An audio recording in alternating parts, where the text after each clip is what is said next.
मोहिनी एकादशी एकादशी महात्म्य श्रवण करेंगे। युधिष्ठिर ने पूछा, जनार्दन, वैशाख मास के शुक्ल पक्ष में किस नाम की एकादशी होती है? उसका क्या फल होता है? उसके लिए कौन सी विधि है? भगवान श्री कृष्ण बोले, धर्मराज, पूर्व काल में परम बुद्धिमान श्री रामचंद्र जी ने महर्षि वशिष्ठ जी से यही बात पूछी थी जिसे आज तुम मुझसे पूछ रहे हो। श्री राम जी ने कहा, भगवान, जो समस्त पापों का क्षय तथा सब प्रकार के दुखों का निवारण करने वाला व्रतों में उत्तम व्रत हो, उसे मैं सुनना चाहता हूं। श्री वशिष्ठ जी बोले, हे रामचंद्र जी, तुमने बहुत उत्तम बात पूछी है। मनुष्य तुम्हारा नाम लेने से ही सब पापों से शुद्ध हो जाता है, तथापि लोगों के लिए, लोगों के हित की इच्छा से मैं पवित्रों में पवित्र उत्तम व्रत का वर्णन करूंगा।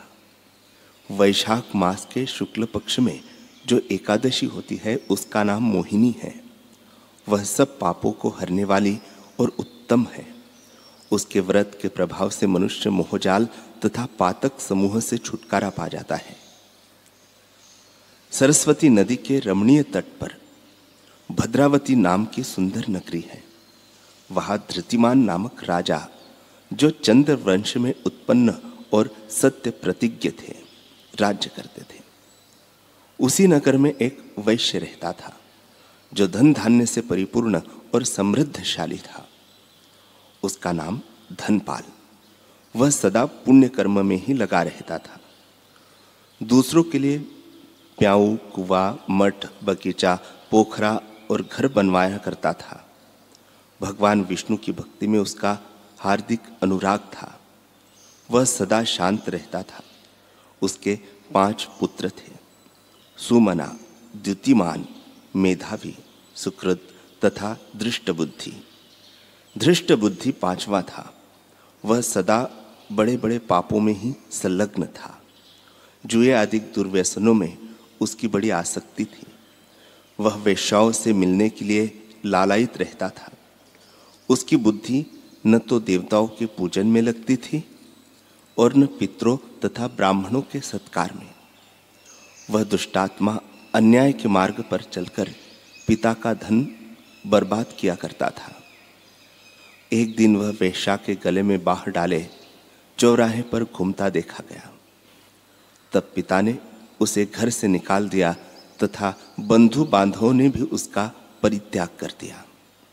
अब वह दिन रात दुख और शोक में डूबा तथा कष्ट पर कष्ट उठाता हुआ इधर उधर भटकने लगा। एक दिन किसी पुण्य के उदय होने से वह महर्षि कौंडिन्य के आश्रम में जा पहुंचा। वैशाख का महीना था।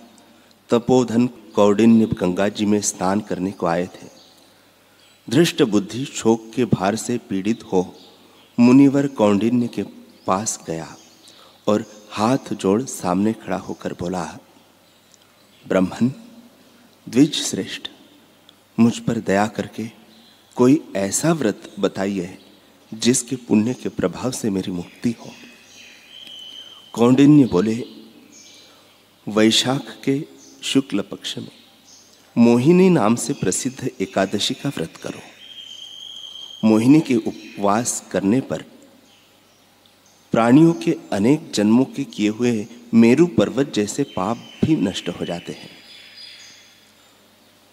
श्री वशिष्ठ जी कहते हैं, हे रामचंद्र जी, मुनि का यह वचन सुनकर दृष्ट बुद्धि का चित्त प्रसन्न हो गया। उसने कौंडिन्य के उपदेश से विधि पूर्वक मोहिनी एकादशी का व्रत किया। नृपश्रेष्ठ, इस व्रत के करने से वह निष्पाप हो गया और दिव्य देह धारण कर गरुड़ पर आरूढ़ होकर सब प्रकार के उपद्रव से रहित श्री विष्णु धाम को चला गया। इस प्रकार यह मोहिनी का व्रत बहुत उत्तम है। इसके पढ़ने और सुनने से सहस्त्र गोदान का फल मिलता है।